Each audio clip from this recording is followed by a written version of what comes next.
Good evening. You're watching 6 p.m. Prime here on India Today. I'm Akshita Nandagopal. We're focusing on all of the politics that's been resurrected essentially over the surgical strike. But the Congress this time around, once bitten, twice shy, has said that we have nothing to do with Digvijaya Singh's comment. And it's come right from Rahul Gandhi himself, who's actually termed Digvijaya Singh's comment as ridiculous. But let's highlight here that Rahul Gandhi himself at one point had questioned the surgical strike. So can the Congress so easily wash their hands off? We're going to be talking about that. A look at the headlines first. 45 days since MCD election and no mayor for Delhi yet. Sloganeering, chaos, showdown between AAP and BJP councillors. House adjourned, massive protest breaks out.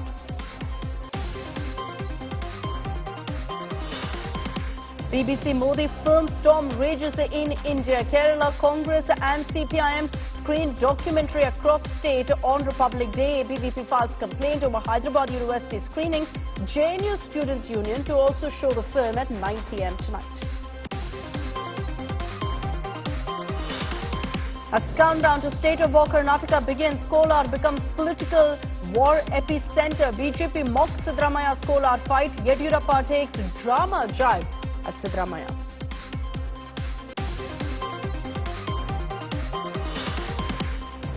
Dangle for justice continues. Wrestlers claim they weren't consulted in formation of probe panel led by Mary Kom to investigate sexual harassment charge against Federation chief.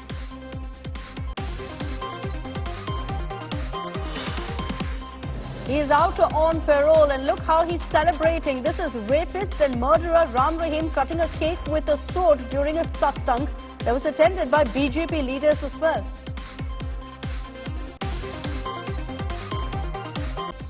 So let's begin by rounding up all the latest updates, all the reactions, the outrage over Digvijaya Singh's comment where again he said, give proof of the surgical strike.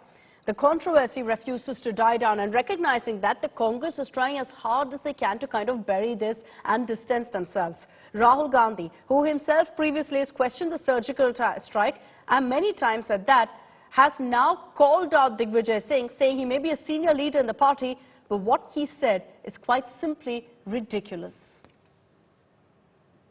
Surgical strike की बात करते हैं कि हमने इतने लोग मार गिराए, लेकिन प्रमाण कुछ नहीं, केवल झूठ का पुलंदा से ये राज कर रहे हैं.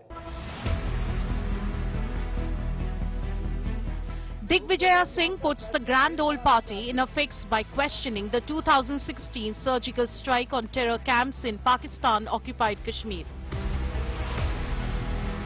Our very Congress leaders virtually puts a gag on the former Madhya Pradesh CM. Finally, Rahul Gandhi breaks his silence. At a press conference in Jammu, Rahul Gandhi distanced himself from Digvijaya's controversial remarks, calling them ridiculous. Sometimes, of course, there are people in every conversation who will say ridiculous things. And in this case, I'm sorry to have to say this about a senior leader. He said a ridiculous thing. The Congress MP also expressed his respect for the armed forces. जो दिग्विजय सिंह जी ने कहा, उससे मैं बिल्कुल agree नहीं करता हूं. हमारी आर्मी पर हमारा पूरा ट्रस्ट है. अगर आर्मी कुछ करे, सबूत देने की कोई जरूरत नहीं है. Rahul Gandhi, however, ducked India Today's questions on the embarrassment faced by the Congress because of Digvijaya's statement. नमस्कार राहुल जी, मेरा नाम सुनील भट्ट है, आज तक इंडिया टुडे ग्रुप से. राहुल जी, आप लगातार कन्याकुमारी से आ रहे हैं, पदयात्रा करके आ रहे हैं, आप बेरोजगारी का विषय उठा रहे हैं, आप महंगाई का विषय उठा रहे हैं, लेकिन कल मंच से जिस तरह से दिग्विजय सिंह ने जो बयान दिया, जो आपत्तिजनक बयान दिया, आपको नहीं लगता कि जो आपने अब तक इतनी मेहनत की है उस पर कहीं ना कहीं उन्होंने पानी फेर दिया? एक कॉमेंट से. राहुल जी, पूरा प्रश्न सुन लीजिए, पूरा प्रश्न सुन लीजिए. Brother, are you a political advisor or are you a journalist? Sir, listen to my question. Listen to my. It's not a question. Sir, I'm coming. You're giving a speech. No, listen to my question. The Congress, left red-faced by the thoughtless comments by Digvijaya, also evaded questions on the former MP CM.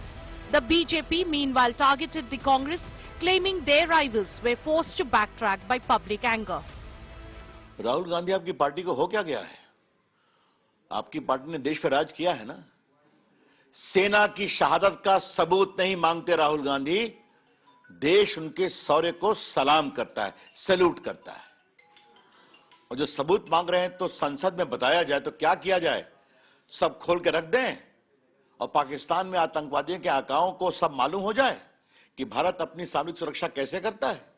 What kind of internal democracy, or in the name of democracy, they are justifying the statement of Digvijaya Singh? They are saying this is one person's view within the Congress. So is the Congress party keeping a view that runs contrary to the interests of our armed forces and the manobel of our armed forces?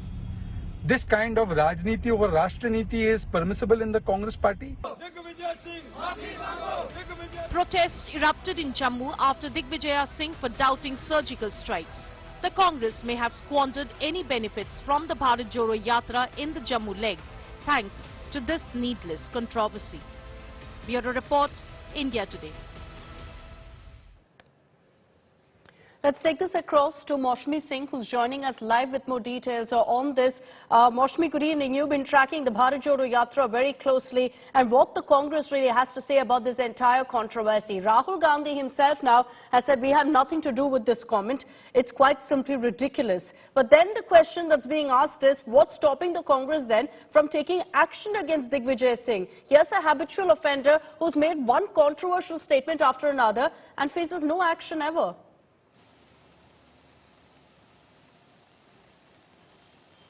A very good evening to you, Akshata, and all our viewers from Udhampur. It's raining and it's also raining trouble for the Congress party with Digvijaya Singh's remarks.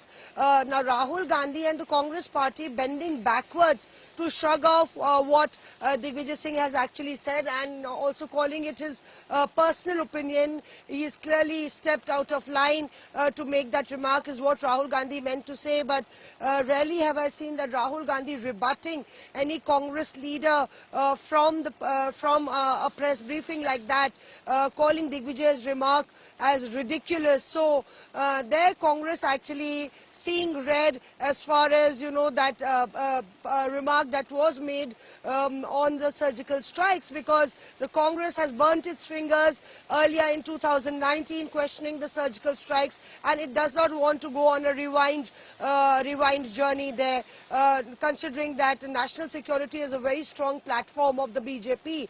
Needless to say that the BJP has left no stone unturned to actually make it a huge row. Now, in fact, Digvijaya Singh has been left in the lurch with the entire Congress party, you know, sidelining not only his remark, but in fact putting a big question mark as far as him being a Congress leader and making statements that are considered to be his personal opinion. Maushmi, just stay with me. You know, while you've got this kind of a public reprimand, as it's being termed by Rahul Gandhi of Digvijaya Singh, why is it that there are still questions being asked of the Congress right now? And I want to explain one particular aspect to you of how we've seen surgical strike politics make headlines previously as well.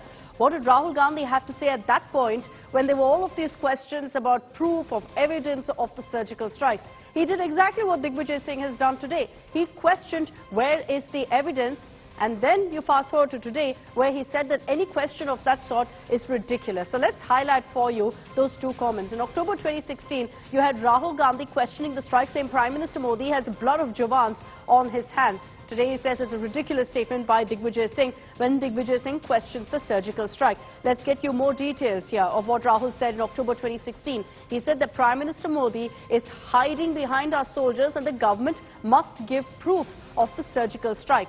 And juxtapose that with what he said today, where he's called Digvijaya Singh's comment ridiculous. He said the army doesn't need to provide proof. Direct contradiction to what he himself said just a few years ago in 2016.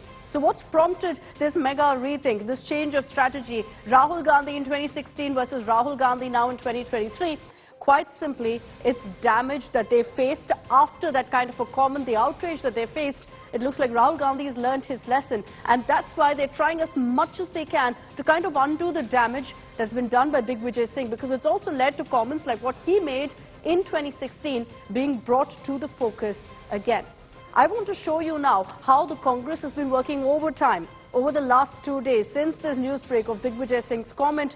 to try and distance themselves. Senior-most leaders have spoken out saying that this is not the party stand. We stand by the army. Rahul Gandhi himself has spoken out. There have even been attempts to stop us here on India Today from confronting and asking Digvijaya Singh about what he has to say. You have been, on Padyatra for last many months now. Yeah. And yesterday from your podium, Digvijaya Singh made, controversial remarks. No, I don't think so. I don't think so. I think the Yatra has achieved something fundamental and very powerful. One or two comments, that are said by a leader are not going to change the fundamental fact that the Yatra has been a success. The Yatra has brought India together. The Yatra has shown that Indian people believe much more in love and affection than in hatred and anger. So I am quite pleased by what this Yatra has achieved. That is a bulkiest charge sheet that says the 19 people were in that charge sheet, including Masood Azhar, handiwork of Pakistan. Enough, please allow us to walk. Please allow us to walk now. प्रधानमंत्री से एक सवाल पूछिए. अरे यार 10 minute के बाद प्रधानमंत्री से सवाल पूछिए. We'll ask this question. प्रधानमंत्री से सवाल पूछिए. भारत जोड़ो यात्रा है. भारत जोड़ो यात्रा. चलिए प्रधानमंत्री से सवाल पूछिए. प्रधानमंत्री से सवाल पूछिए. अभी प्रधानमंत्री 10 मिनट के बाद 10 मिनट. अभी जरा मूवमेंट होने दो. So that was in fact when reporters tried to again question Digvijaya Singh, and they were completely pushed away. Yesterday too, when Sunilji was reaching out to Digvijay, Jairam Ramesh swooped in and refused to allow the conversation to happen. So there's a clear condemnation by the Congress, but that's where it stopped. There's been no action against Digvijaya Singh. He's still a part of the Bharat Jodo Yatra. Let's run you through some of the comments that have been made by senior Congress leaders. You had, in fact, Mallikarjun Kharge, who is right now the Congress chief. He says, we've made our stand on Digvijaya Singh extremely clear. What he means is that there have been other leaders from the Congress who've spoken out, like Rahul Gandhi, who said that it's a ridiculous statement by Digvijaya Singh. He recognizes that Digvijaya Singh is a senior leader of the Congress. So what kind of an example does it set for the rest of the party? Well, we'll leave that for you to decide. Now, another comment that's coming from Jairam Ramesh, and this was the first Congress reaction, where Jairam Ramesh put out a tweet saying that Digvijay Singh's comments are his own. It's not the party's position. So you've seen a number of these kind of comments coming in because the Congress recognizes that by Digvijay Singh's comment, it takes away the attention from the Bharat Jodo Yatra and puts it firmly again on all of the surgical strike politics, which only backfired on the Congress. I want to take it back across to Maushami Singh on that particular point. Maushami, the Congress has burnt its fingers on this issue before. I also, in fact, showed our viewers what Rahul Gandhi had said in October 2016 on this very issue, when he himself had said the government should put out proof. Nothing perhaps explains why Rahul Gandhi's changed his stance from 2016 to now, as perhaps the fact that they've learnt their lesson, seeing the voters' response to this. Absolutely, Akshata. I was right there at Jantar Mantar when Rahul Gandhi made that remark, and right when he was making that remark, I knew that this is going to snowball into a huge political issue, and the BJP lapped up on it and made sure that Congress was actually put on the back foot as far as national security is concerned, and yet again questioning the forces is concerned, and that the Congress had to pay a very heavy cost because there was a lot of damage control that needed to be done, and the Congress could really not cope up even during the 2019 elections. And that's been a strong platform of the BJP ever since, because if you look at the attack by the BJP, it's clearly in tow with what happened in 2016. The BJP again questioning the patriotism of the Congress party, calling it out, towing the Pakistan line, and having well-wishers of Pakistan in the Congress leadership. So clearly, BJP making sure that it does not let go of this golden opportunity as far as the blooper that Digvijaya Singh actually uttered right there. Even as Digvijaya Singh went on to justify it and in fact clarify it by a video. We did try and speak to him in the morning today when Jairam Ramesh did give us an on-record reaction. And to put it on record, I think Jairam's reaction was a bit theatrical and over-dramatic, pushing away, shoving away Sunil Ji Bhatt's mic yesterday and even reacting the way he did in the morning earlier in the day today. You could simply answer the question, after all you accuse the Modi government of silencing the media, then what kind of behavior is really this? This is damage control, quite simply, and they're in a panic now trying to figure out how to weave this around to ensure it doesn't take the spotlight away from the Bharat Jodo Yatra. Thanks very much, Maushami, for joining us with all those updates from Udhampur. Maushami tracking the Bharat Jodo Yatra very closely. Amid the showdown and the debate over the BBC documentary on Prime Minister Modi, remember part 2 is all set to come out, and you've got a conservative live here in the House of Lords. Lord Dollar Popat, who's written to BBC not to air the second part of the documentary, accusing them of pushing a skewed narrative and being divisive in nature. He's also in fact gone on to state and highlight how the Supreme Court of India has cleared Prime Minister Modi's name in the 2002 riots. So there's quite a rumble over this documentary in the United Kingdom as well. Let's take this across to Gaurav Sawant, who's joining us live from the India Today newsroom.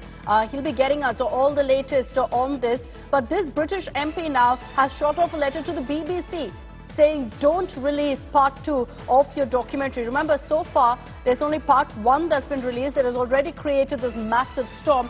We're still awaiting part 2 of the documentary, which reportedly delves into other aspects, other issues as well across the country. But the British MP has said that this is clearly a divisive documentary. It says it's divisive in nature and is completely skewed, and that's why he said do not release the second part. He's shot off this letter to BBC, and this highlights for you how there is a showdown, there's a debate not just in India but also in the United Kingdom, where interestingly just a few days ago you had UK Prime Minister Rishi Sunak coming out to back Prime Minister Modi, saying he doesn't agree with the kind of characterization that's been mentioned in the BBC documentary. Gaurav Sawant is with me right now with more on this. So Gaurav, right now the focus is on part 2 of this documentary. There's a growing chorus saying don't release the second part. The first part, according to this British MP and several others, they've argued that it's completely slanted, that it's completely showing only one side of the story.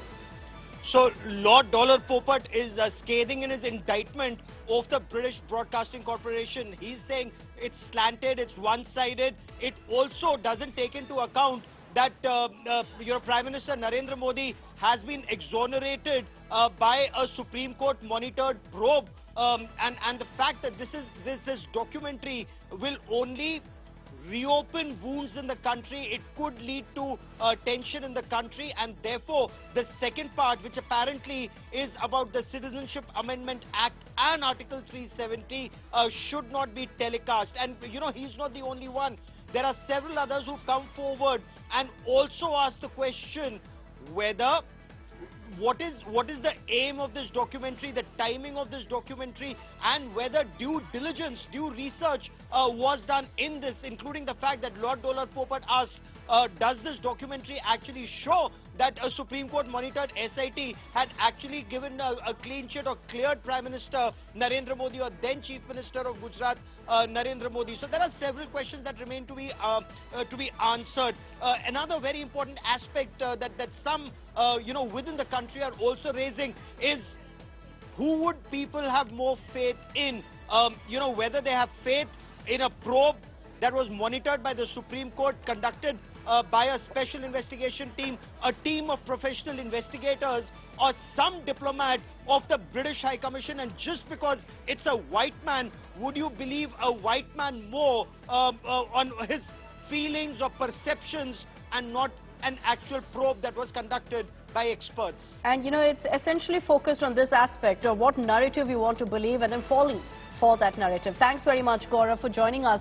Big breaking news that's coming in. Digvijaya Singh has now tweeted a clear attempt to kind of control some of the damage But then he essentially repeats what he said. Let me read out for you what he's put out in a series of tweets saying, I've held our armed forces in highest esteem. 2 of my sisters were married to naval officers.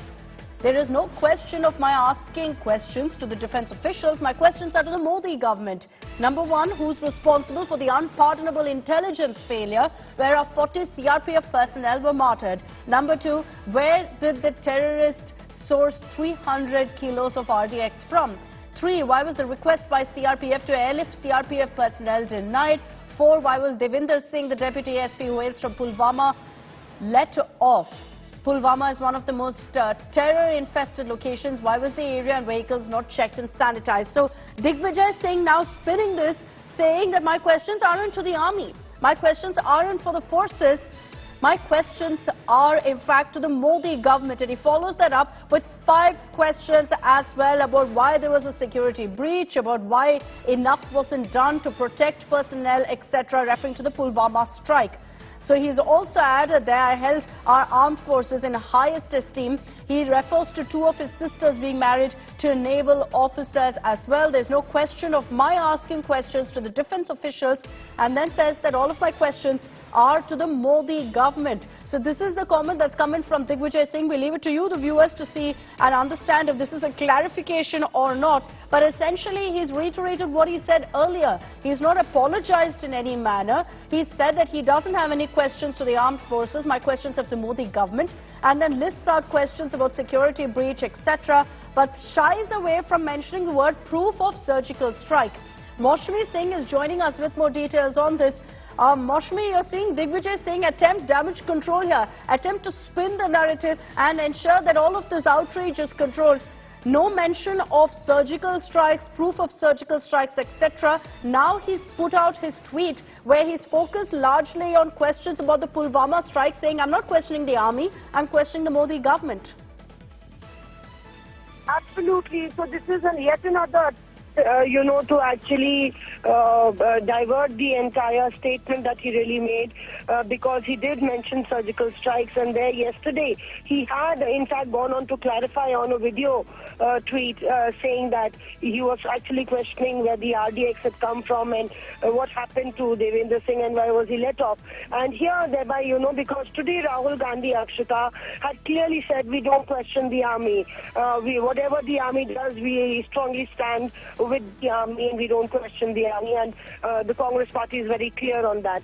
More so with Rahul Gandhi, stretching this entire issue, questioning why Digvijay actually said that, and completely, going overboard about making that Digvijay had made a ridiculous statement. I think the Congress leader, who was very much there in the second leg of the yatra, even today in Udhampur, clearly was not present at the presser where Rahul Gandhi addressed the media. Usually he is there at the presser on the stage, and he wasn't there. So the message was clear to the Congress leader that he needs to, in fact, put whatever he said into proper light and, in fact, absolve the army, absolve the forces as far as questioning them is concerned. There's no question at this point that this kind of a tweet that's coming from Digvijaya Singh is under pressure. Is because the Congress has completely distanced themselves. Just hours ago, you had Rahul Gandhi calling his comment ridiculous. But while there's been no apology from Digvijaya Singh, he's not clarified on what he said earlier. He's now saying my questions aren't to the army, they are to the Modi government. But let's play out for you exactly what Digvijaya Singh said earlier, where he mentions proof of surgical strike. CRPF के लोगों ने, director ने मांग की थी इन CRPF के जवानों को हवाई जहाज से श्रीनगर से दिल्ली भेजा जाए, लेकिन मोदी जी ने मना कर दिया और हमारे 40 सीआरपीएफ के जवान शहीद हो जाते हैं।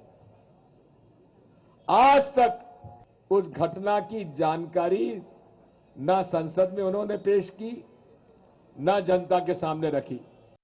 सर्जिकल स्ट्राइक की बात करते हैं कि हमने इतने लोग मार गिराए, लेकिन प्रमाण कुछ नहीं। केवल झूठ का पुलंदा से ये राज कर रहे हैं।